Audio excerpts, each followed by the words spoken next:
All right. You guys can hear me? Perfect. Hopefully there won't be too much static or feedback. Well, thank you so much. Ooh, yeah, I might not talk as loud. Thank you so much for being here for Braving the Elements. Oh my gosh, we have about 3 to 5 families that live at the Hunt Training Center. You may not know Wheeler Mission as a whole owns and operates a 285-acre campground. So this is called the Hunt Training Center. It used to be a children's camp, believe it or not. Originated back in the 1940s, named after one of our previous chief executive officers. And so that kind of transitioned into more of an addiction recovery center, particularly for men, 2000 onward. So we have about, I'm going to primarily talk about really our flagship ministry here in Bloomington today, but I definitely wanted to kind of whet your palate on some of the other stuff that we do. So we have about 32 men staying at the Hunt Training Center. And so it's really neat. They're attending Bible studies. They have a variety of work. We have a pretty big pallet shop where we refurbish a bunch of pallets and then we just redistribute those and resell them out to local and regional businesses. So yeah, our success rate out at camp is phenomenal. When I say success rate, I mean completion percentage. And so that's every bit of about 95%. And so we do have an orientation phase that has three locations: Bloomington, of course, Indianapolis, and we do have Columbus, Indiana, location that just started actually prior to the pandemic. So, I don't know, Philip, should I be holding this? What would prevent the feedback? Gotcha. You know what? I might just hold this guy if it's all right. So I got my trusty phone here. Have of course, the PowerPoint. So I'm going to go through a bunch of stuff. So hopefully I won't be going a million miles an hour. You can at least soak up some information. So real quick, Dana Jones, he's our Center for Men director. He's been actually in Bloomington for a good 20 years. And so he really understands and knows the Bloomington community. Matter of fact, he lives in Bedford. He would be here today to join me, but leading up to this point, God has, through his sovereignty, has protected us from the pandemic. And so currently we have about, up to now, 5 or 6 men who have succumbed to being positive to COVID. And so I'm going to get into some of our collaborators in a minute, but thank goodness we do have an isolation shelter. But currently right now, those 5 men in isolation, in addition to those who are quarantining, they're actually staying at our Wheeler Mission, Bloomington. So I'll go over the 3 locations, again, that are our flagship locations. But thankfully, we have enough space to accommodate social distancing and all. But he would have been here. Real quick, I'm Chris Michael Morrison, CM. I have a hyphenated first name. That's kind of a blessing and a curse. Feel free to call me CM. I'm Director of Advancement. What that really means is just an external piece of what we do in Bloomington, the Bloomington area. So fundraising, PR, community relations, volunteers, et cetera. But yeah, our staff is rather minimal. I mean, lift that up for a prayer request. Well, thank you. Appreciate that. And matter of fact, I got to remember to turn this guy off. Cool. Oh, thank you. Perfect. You guys can hear me. Perfect. All right, so we have a skeleton crew, guys. We have about 12 or so individuals that are working around the clock. Of course, a mission would be a 24/7 operation, right? 365 days a year. So really lift our staff up. Matter of fact, we have open positions to fill in our men's side of things and our women's side of things. So let me jump into it. And then, of course, I'll have my notes on my phone. Okay, so Pastor Philip should have passed out the Find Your Fit brochure. I really won't get into that. I won't bore you there, but there's umpteen opportunities available in terms of collecting needed items. Dana actually texted me a while ago in terms of what we specifically need in the immediate future: coffee, sugar, toiletry items. Matter of fact, if you on Amazon, if you go to our website, wheelermission.org, you can kind of toggle down to Bloomington and you'll be able to find like a needs list, specifically earmarked for our Center for Men, our Center for Women and Children, etc. So that's that. And then, real quick, before I begin, I think it's important we start with prayer. So I'll say a short, quick prayer. Dear Lord, thank you so much for this today, what today means, day of rest. Thank you for the ability to worship you freely. Thank you for Bloomington Reformed Presbyterian Church, their heart for you, their heart for those in our community who are marginalized, impoverished, and experiencing homelessness. Thank you for them walking alongside Wheeler Mission Bloomington. And I just pray you give me the words to say and how to say them. In Jesus' name, amen. Okay. So, anywho, mission statement. So, what exactly is our mission statement? Okay, well, we are faith-based. It's pretty much in there in the mission statement. It's to provide Christ-centered programs and services to the homeless and to those in need. Our vision statement is to equip those who, every man, woman, and child that we serve, to be well-positioned, productive citizens in Christ to enjoy lasting success. And so a little bit of food for thought. We are, of course, a non-denominational mission. We're one of about 300 missions throughout the country that belong to kind of a greater association of sorts called the City Gate Network. And so we utilize the association there for networking purposes, what's best practices for programming, services, financials, fundraising, et cetera, especially governance. So that's been really a good benefit for us. But really, the main point is, what I'm anxious to kind of, how, before I came, how many people here really know of Wheeler Mission? Okay, quite a bit. So Wheeler Mission is actually headquartered in Indianapolis.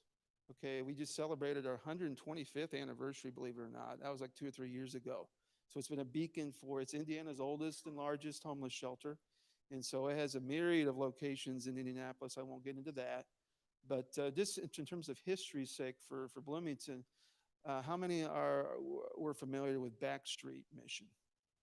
Okay, quite a bit. So thank you for those who supported Backstreet. You know, latter part, probably 2015, somewhere down the line there in that year, the board of directors for Backstreet reached out to Wheeler Mission's board of directors and, said, let's talk, let's have a conversation. And I know Wheeler always had a heart to have a presence here in Bloomington. And so, it was a matter of time before the boards convened, and Wheeler Mission did merge with Backstreet. And so Dana, I just commend him. Yeah, he is really the sole lasting staff member from Backstreet Mission. And so that being said, really some differences in play. Yeah, I think a good conversation to be had this morning. Really, what makes Wheeler Mission unique? Now, what makes it stand out? Number one, of course, I referenced the faith-based component. Two, a lot of people might not know this, but we are a low barrier. We're a low barrier shelter. And Backstreet, in essence, was more of a high barrier, more of a program-centric mission. In order to receive services, you had to join the program. So the numbers were quite low for men and for women. So you're going to look at some stats here soon in terms of the trajectory of number of, it's kind of our stats, number of meals, number of nights of lodging, number of guests served, even first-time guests have just the last 4 or 5 years since merging with Backstreet. And so what I mean by low barrier, obviously there's been homelessness has been in the news, right? Quite a bit. It's devastating, heartbreaking. I mean, you live it, you see it, it's reality right down the road, right? And so Dana and his team, again, it's a skeleton crew. We have about 4 individuals who are part of it's called Equip. It's a 36-week residential intern program. And so these are gentlemen who actually graduate our long-term programming. And so they serve in some capacity. And really, it's up to them in terms of what they feel led by God. Maybe it's to go into Indianapolis. Maybe it's to stay at camp, or I should say, Hunt Training Center. Maybe it's actually to help out in the Center for Men. And so, yeah, it's a 36 weeks program where these gentlemen, they have an opportunity to take four accredited theological courses. They have an opportunity to become accredited addiction counselors.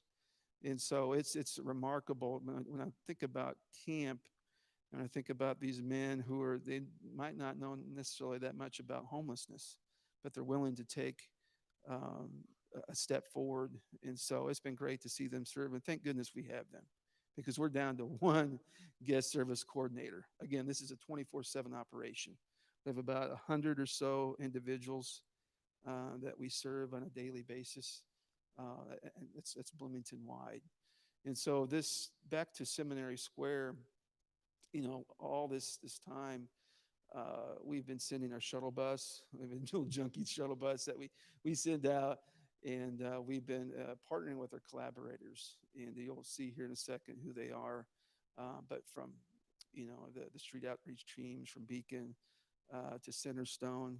And so, yeah, it's just, thankfully, we had about 3 individuals who were willing to accept help from us. And but thankfully, in light of COVID, because it has ballooned, leading up to this time, it's been a-okay, in terms of our numbers. We had outside of Dana, who tested positive, and that was a while back. Of course, he's well now. We've had maybe 3, no, 4 of our guests. And then now we have an additional 4 or 5. So again, that's a prayer request that we certainly covet. But we handed out this flyer, and as a matter of fact, I'm gonna email Bloomington Reformed this particular flyer. That way, you can see firsthand what we disseminated to those staying outside in the elements. But thankfully, I'm really pleased that Beacon was able to open just a no frills, low barrier shelter. But just so you know, we do have capacity.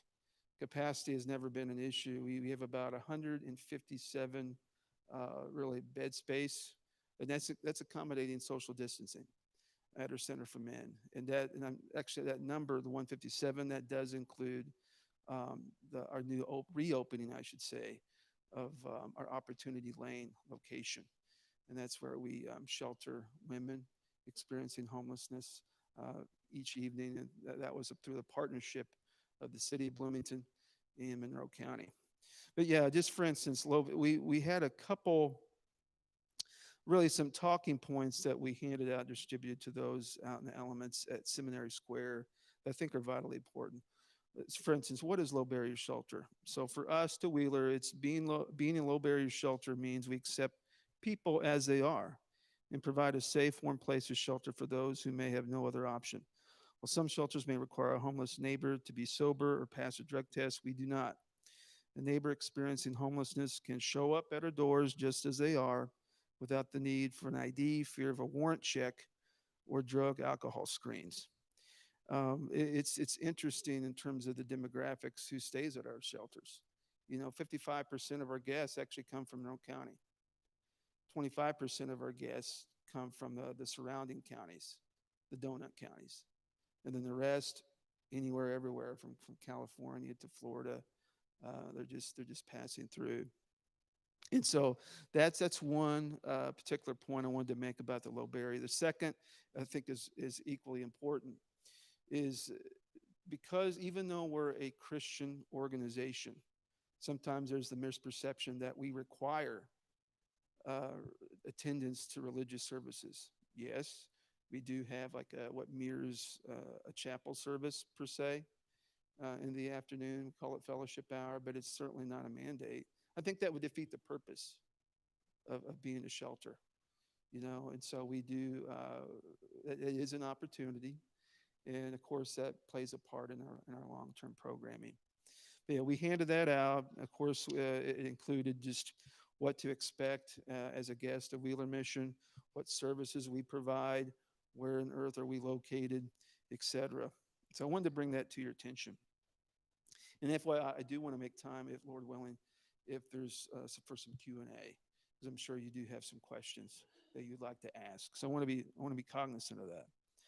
Okay, what else? So we talked about Wheeler, Indianapolis, talked about the Hunt Training Center, Seminary Park. So yeah, I mentioned uniqueness of Wheeler. Long-term programming, I'll briefly touch on those. Again, I talked about just the no requirement for religious services. I talked about the low barrier component of what we do. So I'll jump into it in terms of the PowerPoint.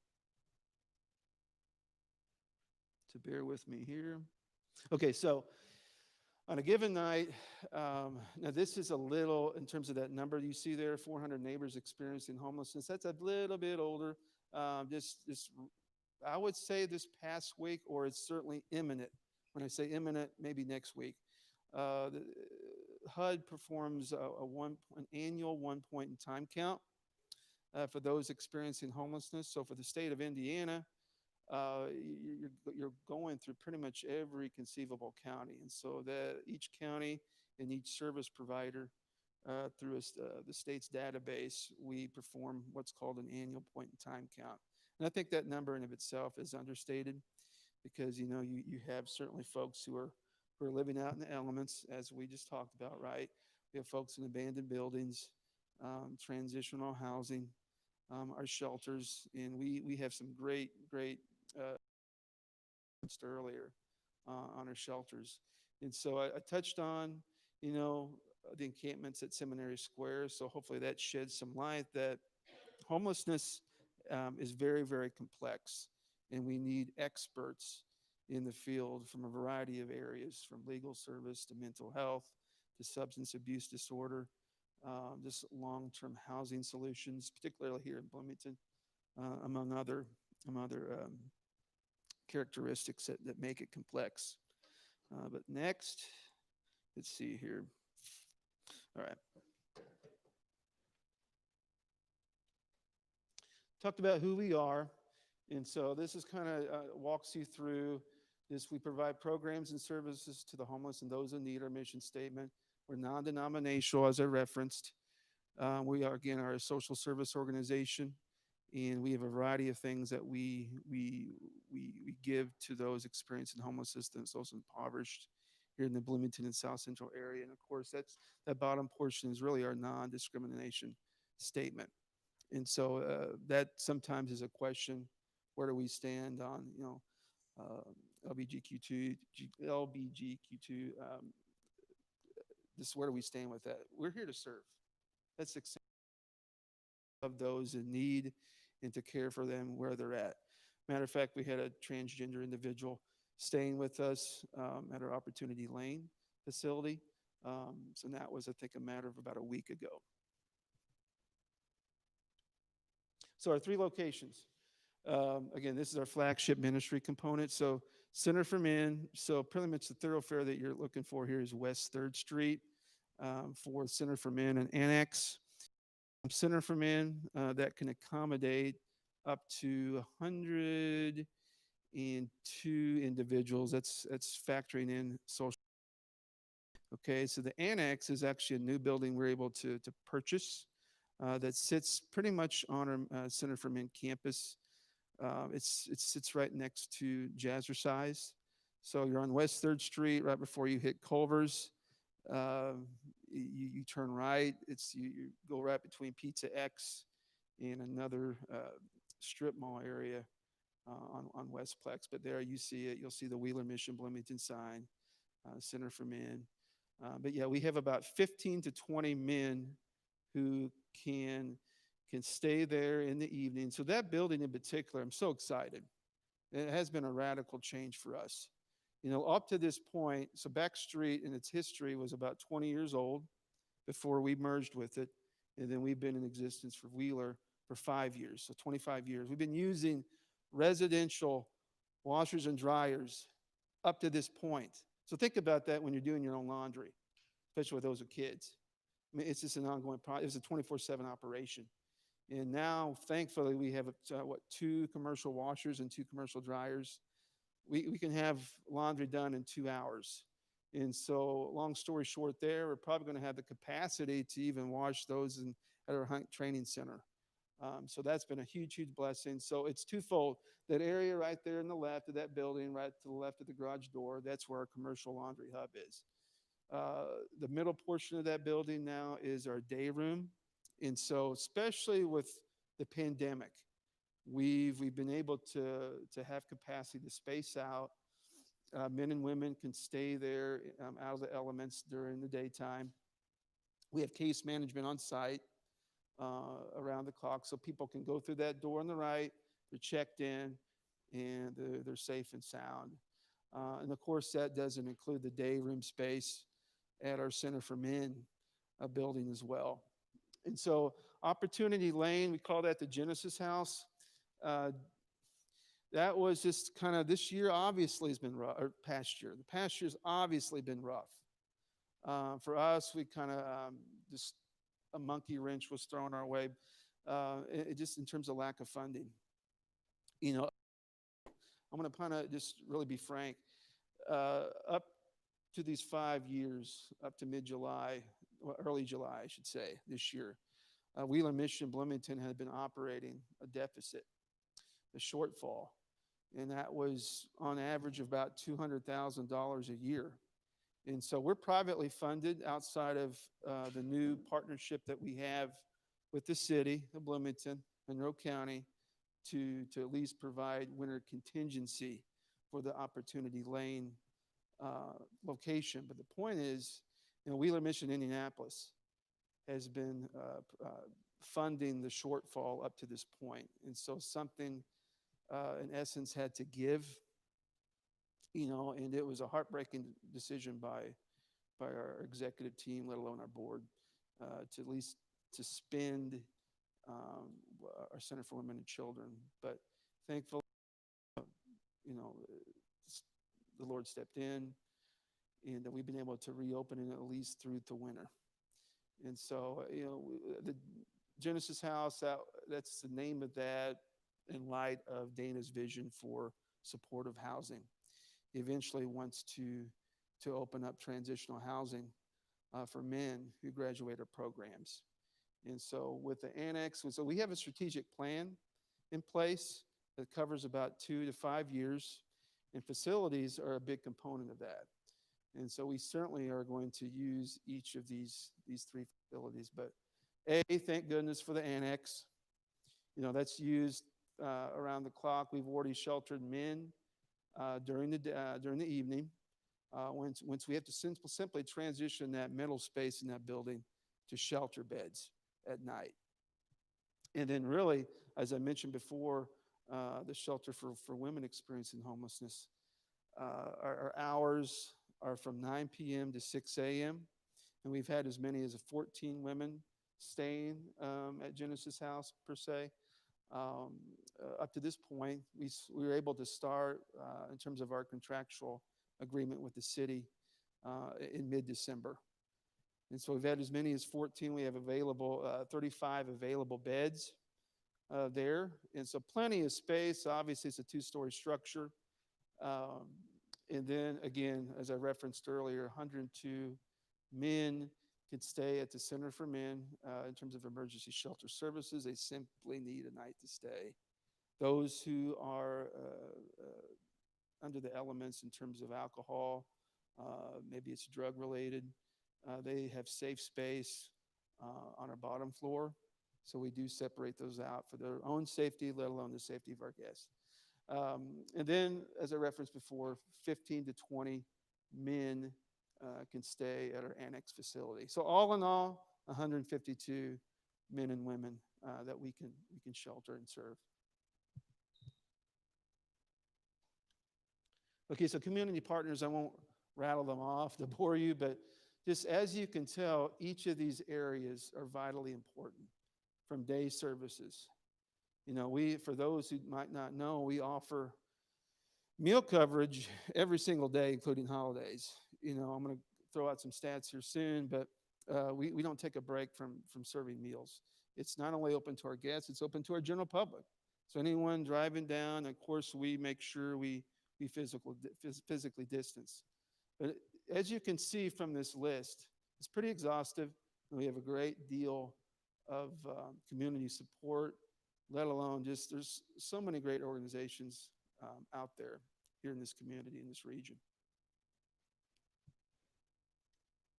Okay, so this obviously these graphs don't include 2020. We're on the immediate edge of producing our annual report for 2020. And I'll include an insert for Bloomington, but it'll be ministry-wide. But this really touches, and I don't know if you can see it or not, but it touches on three things: number of guests, nights of lodging, meals served. And so we've seen, and really the 2020 was kind of I don't know if it's an anomaly or not.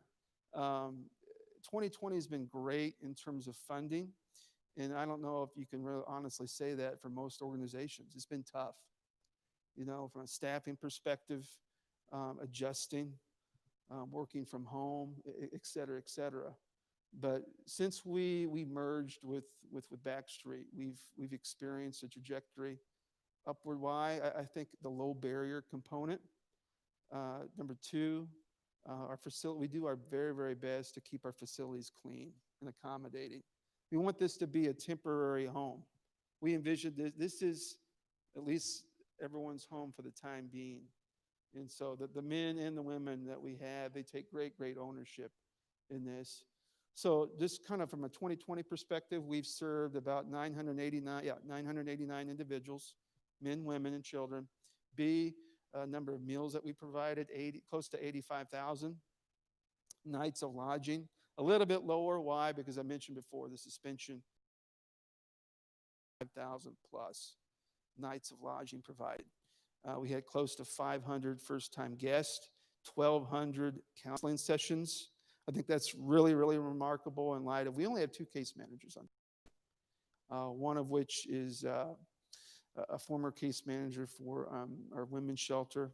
And so she's really been a great asset to our team because she's been there. She's lived it out in terms of just helping women in need. But that's kind of the stat overview. Next up is kind of where we are. This is our budget. So it's $800,000. And that's kind of ballooned since we merged with Backstreet, And so we by and large, we receive private donations, 68%. And of course, this graph's actually going to change a little bit, both graphs actually. We do have an audit that's performed usually July or August. I think we receive it by the results in August. But our program or admin fundraising, that may fluctuate a percentage point per se, but really primarily our support financially comes from individuals like you. Churches, it's interesting, it's 25%. You have maybe about 20 or so churches that faithfully give. And we have about 50 total businesses, fairly small. That's the thing. I'm it for the external piece of what we do.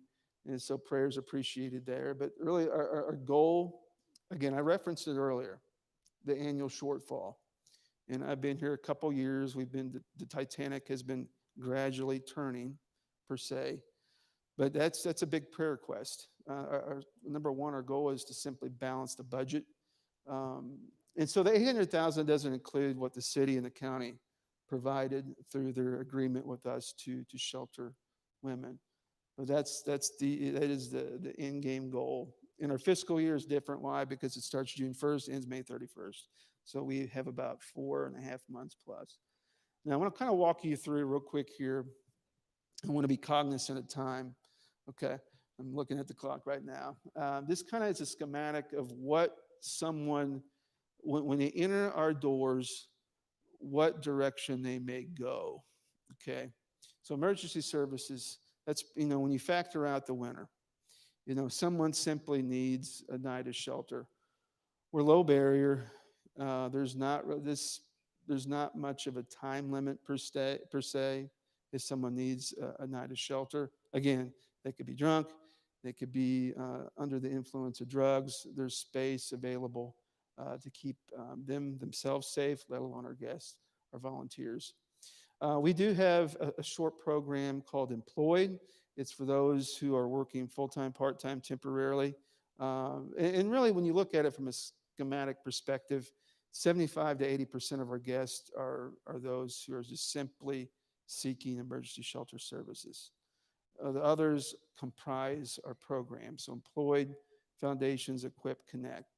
So Employed, you can stay at the shelter as many as 90 days. We do ask those gentlemen to save a percentage of their income so they can secure housing somewhere down the road. And of course, we make exceptions. We make, what I mean by that is just you can stay a little bit longer than 90 days. And that's applicable to Connect when I get to that. And so that's really the bread and butter of Employed. We have not too many individuals that are in that program throughout the year, but we do have separate bed space for them, especially to accommodate their flexible schedule. You have gentlemen working second, third shift for that. Foundations, that's kind of our flagship program. It's two phases. One's 90 days, the other's 180 days. And I'm going to make a point. These programs, it's up to our guest. It's not a mandate. You know, they can voluntarily commit. We encourage them to do so, especially under the given circumstance, right? Everyone has a unique story to tell. And so we don't mandate Foundations, Equip, and Connect on down. We don't do that. And so that being said, we do offer a variety of life skills. What I mean by that, anger management, interpersonal relationships, listening, financial management. We offer classes that teach Microsoft Office, resume development, interviewing, money management, debt reduction, savings, what else? And just and for that matter, even transferable skills. We offer, think about all the different areas that you and I, in terms of the house. And there's just so many things we have to juggle. And it's that point at a shelter, right? From housekeeping, security, laundry services, among others. And so we have every gentleman who's in Foundations plays a vital, important role in keeping us safe, keeping us clean, really being an example for those who are in emergency shelter services. Equip. And so, for instance, I mentioned before, there are two phases for the Foundations. One's 90 days, one's 180 days. The gentleman can choose to go directly into Equip. I referenced it before. It's a 36-week residential internship program, right? And then Connect is you simply need more time to in essence, what the word implies, to connect into the community. The chief role there for Connect is really pointing a gentleman toward a church. Where can they connect for family? Because honestly, a lot of our guys, we're their family. You know, they're estranged from their parents, their spouses, their children, their grandchildren. And so that's the beautiful thing. I'd say my favorite part of being a part of the ministry is seeing firsthand like a completion ceremony, whether that's at the Hunt Training Center, because this may be the first time, and just in terms of the context of a given individual circumstance, that they've been able to see something to its fruition, and to see an estranged loved one, you know, with a smile on their face, the hug, the tears. That's what we call payday, where we are, because it's ministry where we're at. And so Connect, again, the chief point is connecting them to a church, right? Number two is employment opportunities and housing opportunities.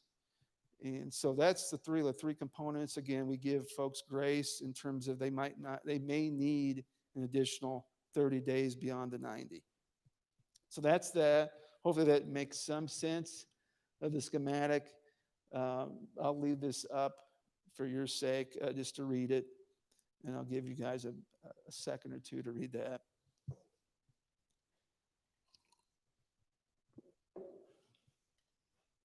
Employed, Again, not very many individuals are part of our employee program, but we do offer it. Talked about Connect. Okay, so moving forward, that's the end of the PowerPoint, but I want to make a couple more points. So, COVID. What exactly have we done for COVID? I talked about the numbers, but I want to just, I'm so thankful for the Monroe County Health Department. Who else? Bloomington Health Foundation. Leading up to March, we were just kind of on edge. We all were on edge, right? But Bloomington Health Foundation, they were able, to give us the funding to put together a temporary pop-up tent that really allowed us to expand our day room capabilities because we have limited capacity with social distancing in our Center for Men. And so that allowed us, okay, especially in the warmer time frames, folks can stay out inside that tent. B, they can eat there as well. And then really when the annex came into play, which was the fall, that was certainly a godsend. But yeah, we've put together a variety of COVID protocols. Again, it referenced the pop-up tent. We have hand washing stations. So for instance, we check in. You go to the hand washing stations there. You come in, and for those who don't know, I strongly encourage you to follow us on social media. We have a very small. It started last year. Wheeler Mission Bloomington. That's our Facebook account. Wheeler Mission, and then of course Twitter, and then Instagram. But we're doing our best to kind of give you updates, so to speak, on where we're at least on Facebook. But yeah, we do have just to circle back, we do have a COVID protocol video that we shared to the public that walk the public through what we're doing. So staff, guests, of course, they're receiving fever screenings multiple times throughout the day. And other than that, bandanas. We're actually a Bloomington Mass Network site. And so anyone coming through our doors, we're able to give them a bandana or a face mask. So very, very cool there. I think kudos to Bloomington Mass Network there. Other than that, of course, we have signage, markings on the floor. What else? And of course, hand sanitizer. Thank you for Cardinal Spirits for giving us buku gallons of hand sanitizer to distribute. So yeah, we've been very, very fortunate to dodge the proverbial bullet up to this point. For only 3 or 4 guests, let alone Dana, to succumb to COVID, and then just about 4 currently. So when you factor in the isolation shelter, hotel for the homeless, just all these variety of winter shelter for Beacon, there's ample space to accommodate those out in the elements. So next, don't want to forget anything, guys. Here we go. So needs. I just got off the phone again, texting with Dana leading up to this. I referenced coffee, I referenced sugar, I referenced toiletry items. We could use some laundry bins on wheels, because again, we're doing laundry around the clock, let alone canvas laundry bags. That would be great. I talked about social media, and I thank you so much for stepping alongside us with Silent Night. Up to this point, that was our very first ever event for Wheeler Mission Bloomington. We had no idea what to expect. For that matter, we didn't have expectations. And I think that's a good thing for a first-time event. But thank you for the chocolate theme basket. That was a home run. So appreciate that. We're definitely going to have that. It'll be a little bit more improved. I think, long story short there, we're going to have a platform, a software, where it's going to be much, much easier to make bids and kind of see the items. Leading up to this late spring, early summer, I'm going to hopefully put together a golfing event. I'm trying to see, for those who play golf or interested, we do something like this in Indianapolis. It's called 100 Holes of Golf. It's been somewhat successful. You don't have to play 100 holes of golf. You can have a partner or 2 or 3 partners. I wouldn't wish it on anybody. Think of it, it's a long, long day, right? But I'm thinking about that. And it's a good fun, if even beyond the golf itself, we're asking the participants to fundraise on our behalf. to reach out to their sphere of influence, family, friends, colleagues. So that's I'll be planning for that soon. And then yeah, Brimstick Dash. I would love to put together a run walk here to benefit Wheeler, and it'd be Halloween themed. We shot that out as an idea, but of course COVID got in the way. So that being said, I think that covers it. Contact info. Uh, Number one, I can give you our Center for Men address. For instance, if someone comes to the church and need a service, please direct them to Wheeler. Center for Men phone number is 812-3905. Okay. We do offer meals every day, breakfast, lunch, dinner, without fail. So I did talk about the needs. Wheelermission.org is our website. So yeah, now I'll open it up to questions because it's 10:25. I know you have service here in 20 minutes. I don't want to be cognizant of that. So anyone with, I do my best ability to answer your questions. Anyone? Yes.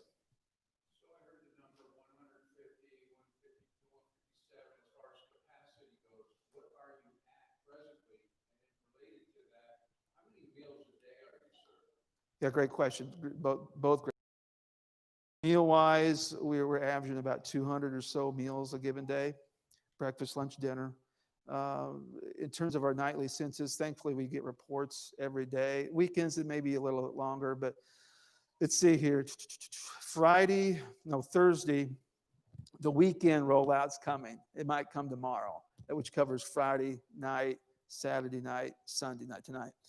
So I think we had maybe 90, and we have about 11 or so women. So there you have it. There's definitely a lot more capacity when you add those two numbers together. We've been averaging the last couple weeks, guests combined, women and men. So again, we certainly have capacity for that, and that's, I think that's important for the points I was making earlier about low barrier. We accept people for who they are, and even the religious component. It's just we are Christ-centered, yes, but that's not a mandate to receive. You don't have to attend a religious service. So yeah, great questions. Anybody else? Yeah. What is the, I mean, if you could characterize like the strongest point of resistance from people, especially in the local community, who don't want services? Okay. Because that's been something that's been prominent in the news, Seminary Square and everything. That a lot of people out there, and there is capacity, and yet people are just refusing to participate or to take advantage of the services that are offered. Yeah, I'll do my best here. Number one, I think it's an issue of privacy. I mean, when you go, you see, Dan and I saw it firsthand when we visited Seminary Square, just everyone's possessions in play. This is their livelihood. And so I think it comes where we have someone who's maybe reluctant to seek shelter, no matter where it's at, their belongings are there. They're not going anywhere. And the homeless community is very tight knit. They communicate well. They're a family. I talked about earlier that, and I'm sure Beacons, each of these organizations are the same way. They're very family oriented. I think another part of it is just privacy, ownership, and just maybe misconceptions. There's only so much staff that we have. Thankfully, we were able to have, at least in the interim, what we called a peer group, where these are men or guests staying with us to go out in places like Seminary Square, public spaces, to encourage those to seek shelter. Because I think, honestly, from a credibility perspective, I'd very much rather listen to someone. Okay, all right, he's staying at Wheeler. Okay, I'm gonna give them credence over maybe a service provider. Not to say the service providers are not there, or they're not communicating effectively. But I think that plays a long part of it. And it's just every day's unique. Every day's different. We talked about census, and we have our community, our family to thank.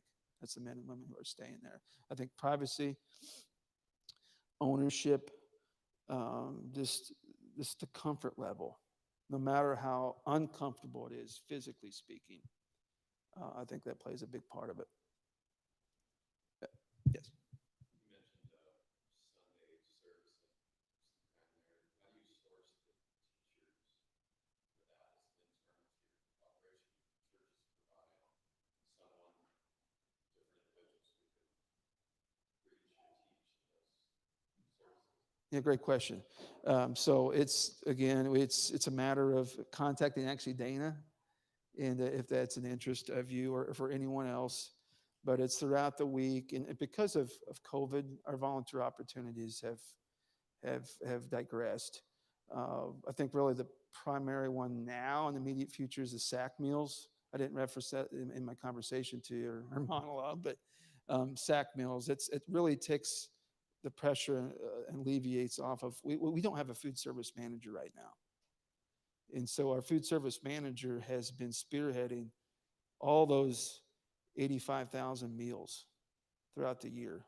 Because again, it's breakfast, lunch, dinner. But to your question, that's our goal to matter of fact, I want to read a text from Dana here, but it's beginning February, we really want to hone in on that as an opportunity. Once we have a good feel, that we're back well and running, because again, we have some people now that have the pandemic, have COVID. We want to ensure what staff we do have, they're safe and well. But here we go. So this is from Dana. We now only have one guest service coordinator. Guest service coordinator, for those who might not know that's the person that our guests see from the get-go. They're really our hospitality source. We're welcoming anyone that comes through the door. Here's what to expect. Just someone to give the men and women in our care peace of mind. Okay, so we would love to see volunteers return in February, assistant case managers. What I mean by that is simply just everyone, again, everyone's story is unique, but it's just a lot of paperwork for each individual, right? Life skill teachers. I talked a little bit briefly on what we provide for life skills, kitchen, high impact volunteers. The high impact volunteer is someone who's maybe willing to make maybe a little bit more investment. They're in a season in their life where they can come regularly and invest maybe on a one-on-one type relationship with our guests. But back to your question, I think it's just a matter of coordinating with Dana, because there's certainly availability. Services, it wouldn't just necessarily be Sunday. It would be possibly every day, but it's the same time every day, 3 to 4. And it could fluctuate, of course, in terms of the need. But yeah, right now we're at a standstill simply because of where we're at with COVID. Last thing here, it would be great. I mentioned SAC lunches. And so real quick, I mentioned the website, wheelermission.org. We have a separate website called wheelervolunteer.org. That's going to walk you through, and that SAC meal opportunity will be there at the forefront. Yes.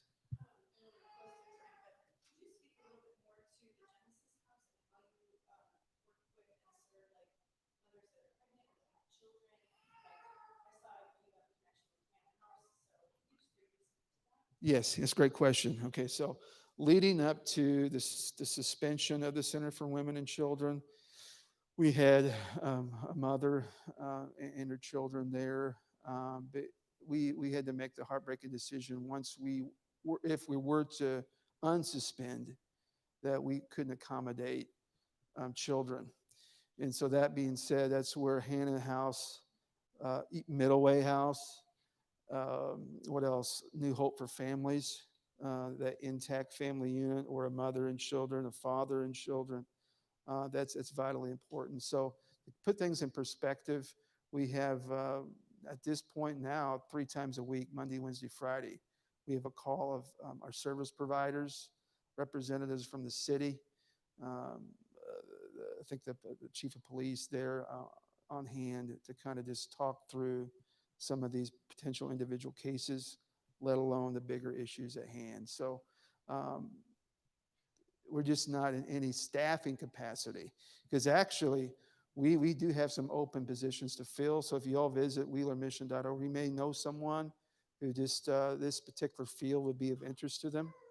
We do have positions open on the men's side of things and the women's side of things. So that's kind of a prayer request, but again, that would be referenced at wheelermission.org. Hopefully that touched on it a little bit. But yeah, just if we were to unsuspend, that would be our intention, to be able to shelter children as well. And thankfully, Indianapolis, when we did, this kind of a frame of reference here, when we did suspend our services back in July, we had about 20 women per se that were with us. 10 women were able to go and transition successfully into Indianapolis at our Center for Women up in Indianapolis. And those were mothers with children. Because A, we have a child care program there, and B, we have kind of our own separate space for mothers and children in Indianapolis. And the rest, other service providers were able to, particularly New Hope for Families, Hannah's House, as I mentioned, were able to take them on. So kudos to them. Any, no, we're wrapping up here. Any final question? And thank you for your attention. A lot of information to throw at you.